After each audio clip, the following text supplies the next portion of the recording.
Bom dia, pessoal. Mais uma aula aí para a gente refletir. Conteúdo fabuloso. Pensa no quanto esse conteúdo, tudo em língua portuguesa, é muito importante, não resta dúvida.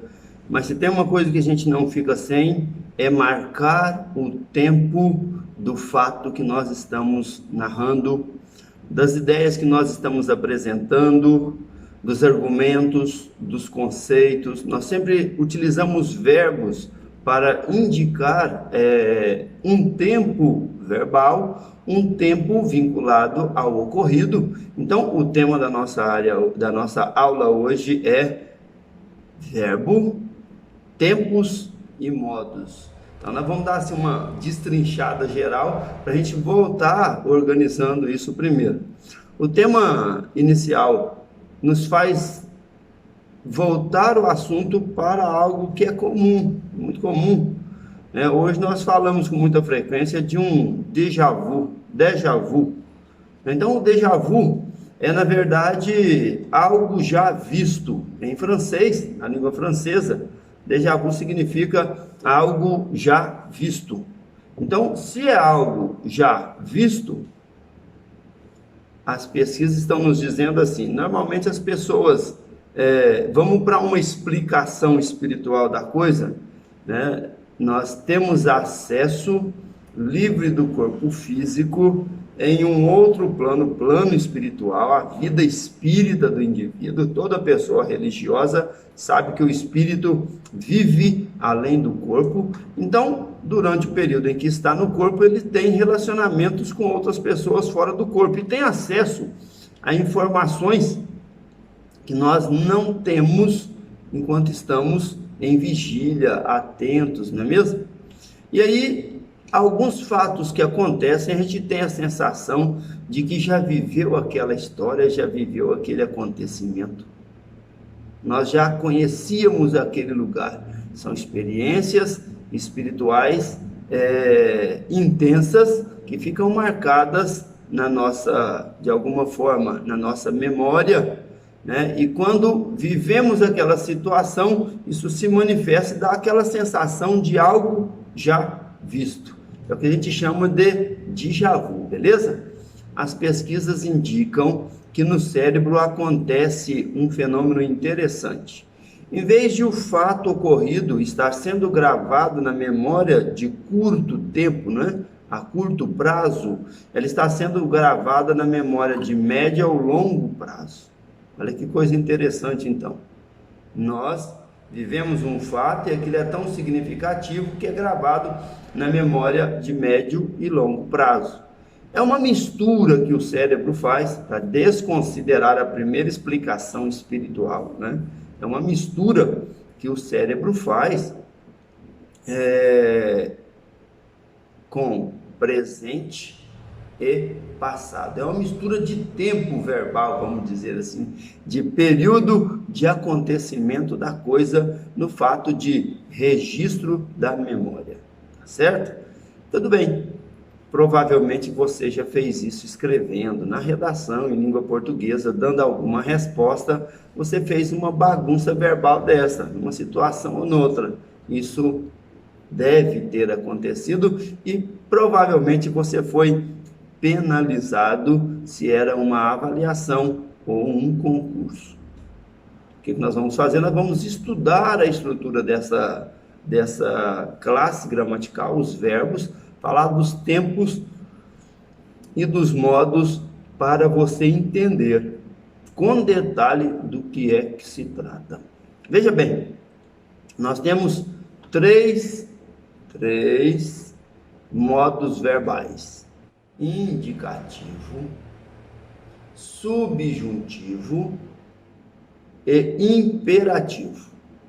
O indicativo é um tempo verbal que indica o fato normalmente narrado, sem hipótese, independente do tempo, presente, passado ou futuro. Ele indica, por isso que chama indicativo, um fato narrado, uma narrativa comum.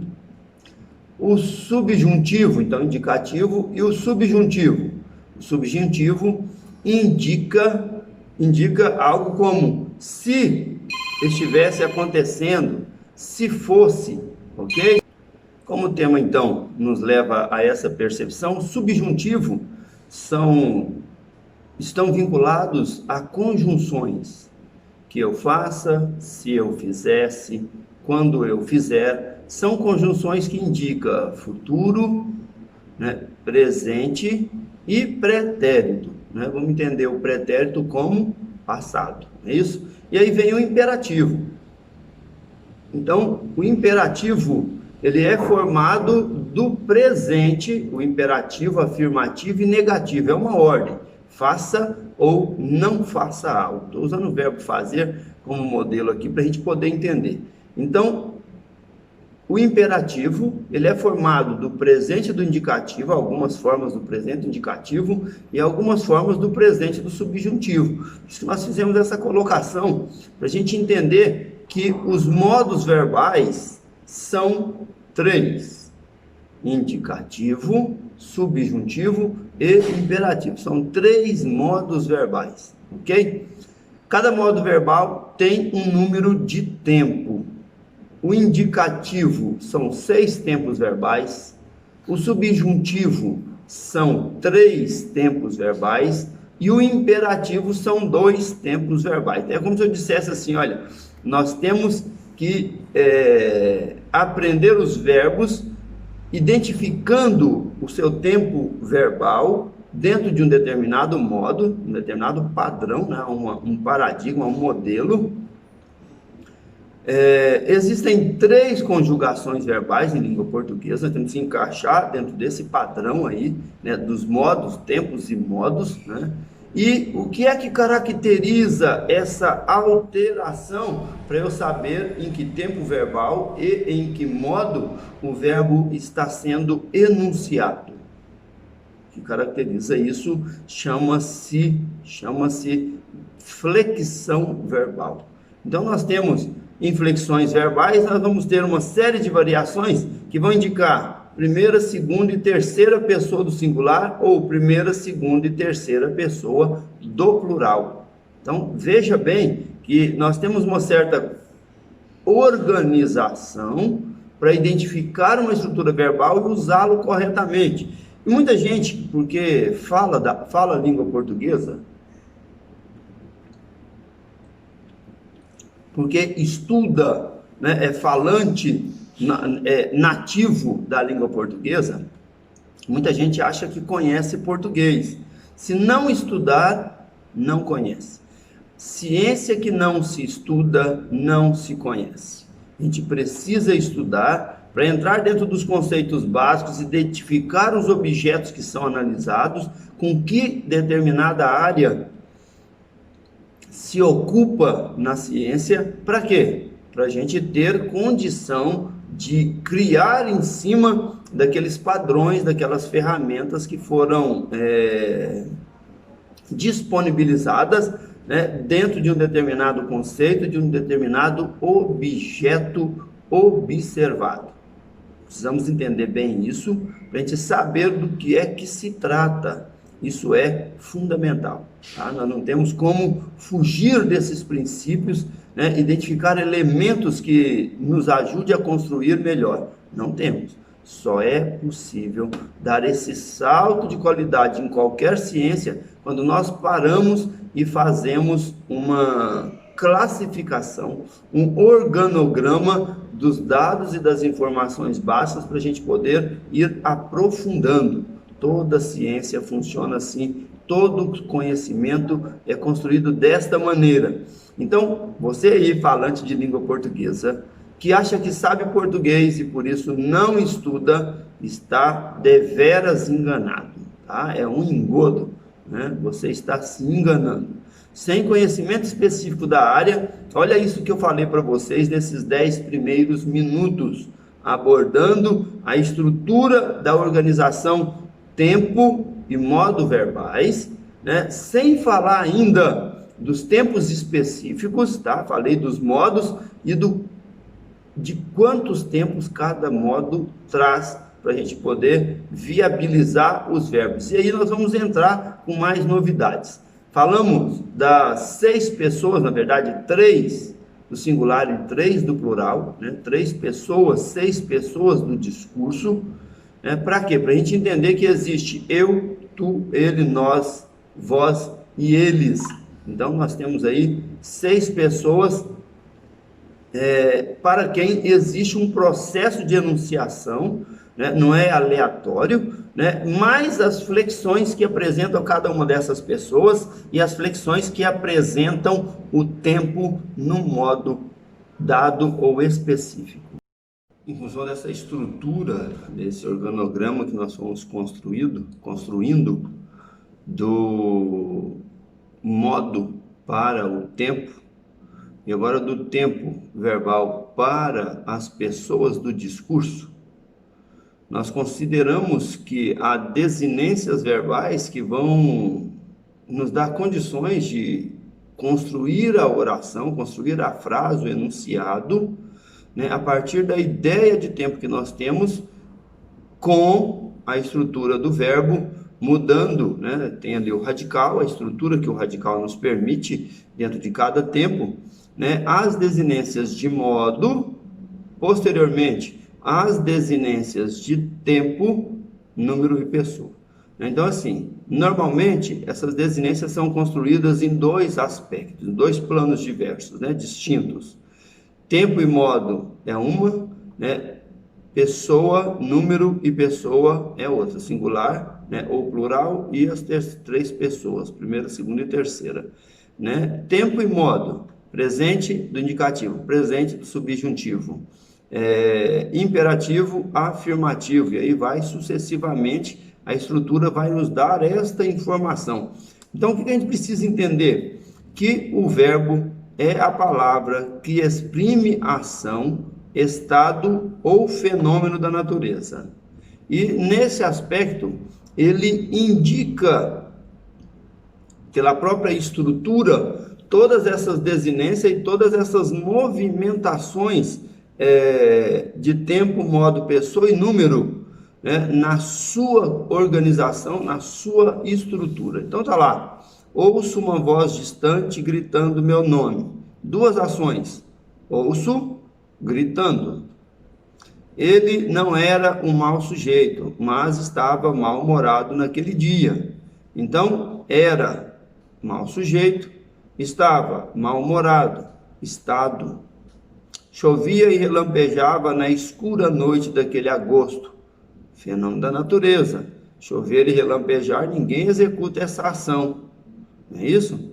Então, indicam ações. Ações dá para dividir em simplesmente um verbo ativo ou em fenômeno da natureza, que é uma ação, mas não tem quem executa, ok? E estado, que indica o estado em que a pessoa se encontra, o estado emocional em que a pessoa se... À medida que eu fui apresentando essa organização da estrutura verbal, ficou claro que nós temos flexões verbais de pessoa e número, de tempo, modo, e um item a mais, que eu não falei nessa estrutura, de voz. Voz ativa, verbo indicando uma ação comum, e quando eu pego esse verbo transitivo direto, transitivo indireto, e construo na voz passiva, então eu tenho uma voz passiva, em que o objeto se transforma no sujeito dessa ação. E aí, em alguns aspectos, eu tenho um agente da passiva ou um pronome, uma partícula, né? A passivadora, que é o ser, ok? Então, pessoa e número. Pessoa, eu, singular. Primeira pessoa do singular. Primeira pessoa do plural, nós. Segunda pessoa do singular, tu. Segunda pessoa do plural, vós. Terceira pessoa do singular, ele. Terceira pessoa do plural, eles. Então, vou sempre levar em consideração que primeira pessoa é quem fala, segunda pessoa é com quem se fala e terceira pessoa é do que se fala, aquilo, o assunto de quem se fala. Nós estamos falando de pessoa porque nós temos um pronome ali indicando uma identidade, uma personalidade, né, um objeto, né, a ser considerado, ok? Vamos pensar bem nisso aí com muito carinho. Então, o pronome você, que se origina da forma de tratamento vossa mercê, embora eu esteja falando diretamente com a pessoa, né, você está na terceira pessoa do singular. É com quem se fala diretamente, mas essa mistura de tratamento com pessoas do discurso, né, cria muito transtorno na cabeça das pessoas. Mas o você, embora seja uma regência, uma indicação verbal de terceira pessoa, é uma pessoa com quem se fala, né? É como se substituísse o tu.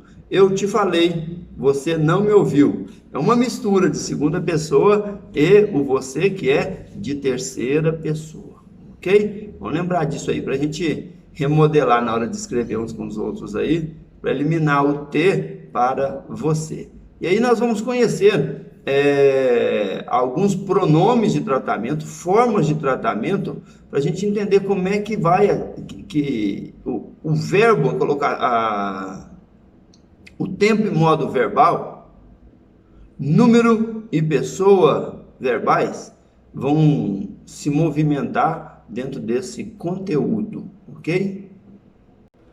Nós vamos então verbalizar algumas formas de tratamento, já que nós falamos de você, para a gente entender a extensão dessas colocações verbais e como é que a gente lida com essas informações, beleza?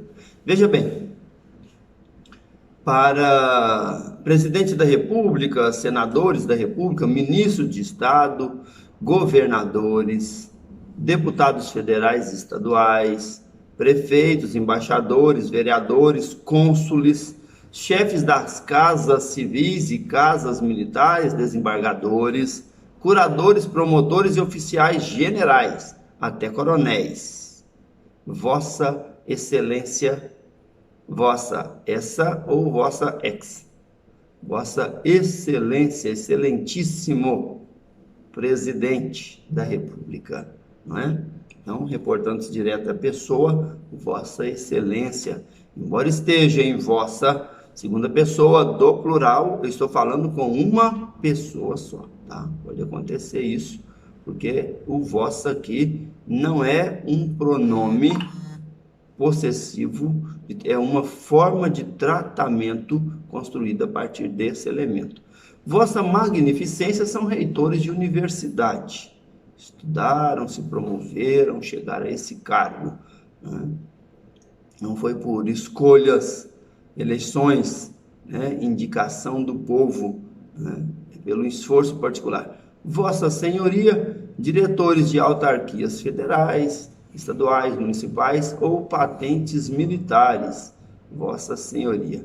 Meritíssimos, né? Para juízes, juiz, né? Meritíssimo juiz, é juiz de direito, ok? Autoridades eclesiásticas, Papa, Vossa Santidade. Vossa Eminência, Reverendíssima, né? Cardeais, arcebispos, bispos. Vossa Reverendíssima, abades, superiores de conventos, outras autoridades eclesiásticas e sacerdotes em geral, tá? Autoridades monárquicas, né? Vossa Majestade, monarquia, império, vamos pensar assim, Vossa Alteza, Vossa Majestade, reis e imperadores e Vossa Alteza, príncipes, tá? Os pronomes de tratamentos compostos pela forma vossa são usados para as pessoas com quem se fala. A forma sua é empregada para designar a pessoa de quem se fala. Sua Alteza. Então a pessoa não está aqui, o rei, né, não está presente, né, e eu estou indicando isso, conversando com outra pessoa, indicando que é para a Sua Alteza, né, dando alguma informação nesse particular. Tá meio desconfortável aqui para nós, desculpa aí, tá? É a posição que nós ficamos. Quero dizer a Vossa Excelentíssima que estou de acordo com a sua proposta. Agora, quero que diga a sua excelentíssima excelência que não estou de acordo com a sua proposta, né? Então, quem está mandando um recado, né, é sua. Estou falando diretamente, é vossa, ok? Veja isso agora.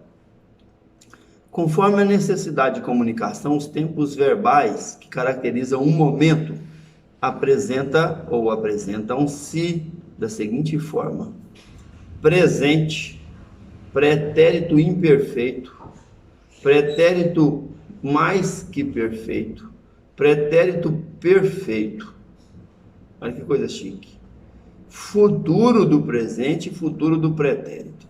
Vamos ver item a item? Item a item. Presente é um fato atual, só tem esse, não tem como variar, tá certo? Ouço o canto do Uirapuru.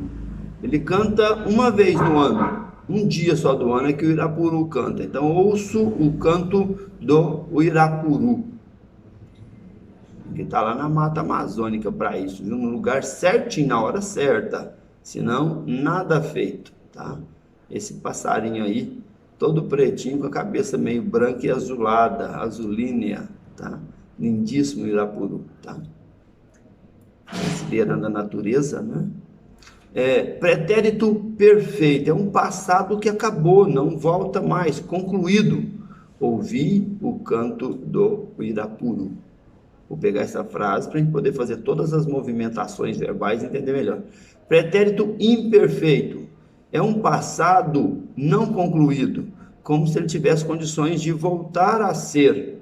Um passado vinculado ao presente. Naquele tempo, ouvia o canto do Uirapuru.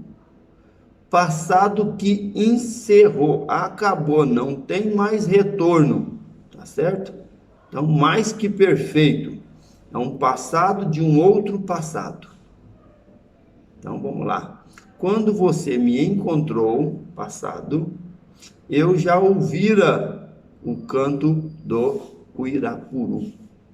Eu já tinha ouvido, né, a forma composta do pretérito mais que perfeito.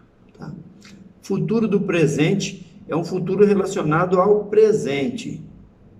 Tá? Uma coisa certa, né? Fato posterior ao momento do presente. A partir de agora, ouvirei o canto do Uirapuru. E um fato futuro, né, vinculado ao momento passado. Olha que coisa interessante. Se eu estivesse lá, ouviria o canto do Uirapuru. Beleza? Então, vou voltar aqui para a gente reflexionar. Ouço, presente. Ouvi, pretérito perfeito. Ouvia, pretérito imperfeito. Ouvira, pretérito mais que perfeito. Ouvirei, futuro do presente. E ouviria, futuro do pretérito, ok? Então, nós colocamos aqui as 3 vias diretas para a gente poder entender do que se trata os tempos verbais do modo indicativo. Então, falamos dos tempos verbais do indicativo, tá? Chegamos aí, falamos das formas de tratamento, né? E aí a gente consegue dar uma atenção especial, né? Fomos dando essas informações, eu vou sintetizando elas depois para ficar uma coisa clara, específica, que contribua com a observação de vocês, e vocês podem voltar aqui no canal quantas vezes forem preciso, né? Curta, se inscreva, divulga o nosso material, tem um material aqui de qualidade, né? Para repensar, para rever a aula, para anotar de novo, tá? Então, o pretérito imperfeito é um presente no passado. Pretérito imperfeito, presente no passado. Pretérito mais que perfeito, é um passado do passado. Futuro do presente é um futuro do presente. E futuro do pretérito é um futuro do passado, ok? Então, isso aí fica a indicação aí. Então, o indicativo, modo indicativo, né? Esses 6 tempos verbais, né? São do modo indicativo, né? São 3 os modos verbais, eu já disse, já tratei de todos eles, né? De posicionamento, do falante a saber. Então, indicativo, isso aconteceu comigo. Anuncio o fato de modo real, positivo e certo, sem subjeções, né? Sem aspecto subjetivo, né? Sem ordem, né? Para que aconteça. Não, ele indica, né? O fato real, o modo real, positivo e certo. Tá? É importante falar disso, né? Formas do presente indicativo: acha, acredita, sei, tá? Tem diversas aí. Você acha que as pessoas acreditam nas nossas pesquisas? Você acha? Não sei. Só fazendo uma pesquisa para isso. Então faz a pesquisa para ver se as pessoas acreditam nas pesquisas, ok? O modo subjuntivo enuncia o fato de modo duvidoso. Então, há um modo duvidoso aí. E se isso acontecesse comigo? Acontecesse. Formas do presente subjuntivo: coma, diga. Quero que coma esse prato e me diga se está gostoso. Então, presente do subjuntivo, tá? Que você coma e que você diga. O presente vem com a conjunção que, antecipando a pessoa do discurso. Eu, tu, ele, que eu coma, que você coma e que você diga. Imperativo tem 2 tempos, afirmativo e negativo, que anuncia uma ordem: pedido, conselho, súplica, tá? Faça a coisa certa. Olha que show de bola. Faça a coisa certa. Drogas, diga não. Então tem aí uma formação interessantíssima para a gente repensar no que nos compete, né? A voz verbal que se refere à ação pode ser ativa, passiva ou reflexiva. Nós falamos só da passiva aquele dia, aquela hora, né, no comecinho aqui do conteúdo, ou reflexiva. Então nós temos várias situações aqui para a voz verbal. Depois nós temos a conjugação verbal, né? Depois nós vamos falar do imperativo em especial. Então é uma linha muito ampla de conteúdo. Nós vamos destrinchando isso aí lentamente, mas o que nós já apresentamos dá para correr com os exercícios, tá? Dá para produzir um avanço aí com relação aos exercícios e crescer significativamente no conhecimento. Então, voz verbal que se refere à ação, pode ser sujeito agente. Eles comentavam a questão. Passivo, o sujeito é paciente, né? Então, a questão era comentada por eles. Voz reflexiva, o sujeito ao mesmo tempo age, é agente e paciente. Ele se via nas águas do rio. Via, poderia ver outra coisa, via ele mesmo. Eles se cumprimentam com afeição reflexiva e recíproca, tá? A primeira é reflexividade propriamente dita, e a segunda ela é uma recíproca, porque o verbo está o sujeito é um termo no plural, eles, né? Então mais de um vem e se cumprimentam, né? Trocam. Então é reflexiva, mas ela é reflexiva, né? Mas é recíproca também. São 2 agentes ao mesmo tempo numa só estrutura verbal.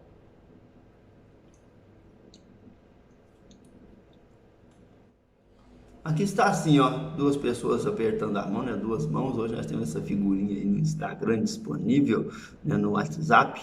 Sempre é oportuno se lembrar do esquema de conversão de vozes, ou seja, de como se pode passar uma frase na voz ativa para a passiva ou vice-versa. Normalmente, na voz ativa, o sujeito, olha lá, voz ativa, sujeito, verbo principal e complemento sem preposição, tá? Voz passiva, sujeito, o verbo ser, mais o verbo principal, né, e o agente da passiva. Então vamos fazer uma transferência aí para a gente poder entender. Eles comentavam a questão. Ele, sujeito, verbo principal, a questão, objeto direto. Agora, voz passiva, a questão era, então, a questão sujeito, era, é o verbo ser conjugado, comentada, é o verbo principal, por eles, agente da passiva, né, que são adjuntos, né, e outros mais. Beleza? Entendido esse processo, a gente segue no processo para a gente poder continuar a tratar desse assunto que é tão amplo, que é tão complexo e tem tanto para contribuir com o nosso conhecimento. Vai lá, faz aí para a gente os exercícios conceituais, né, os exercícios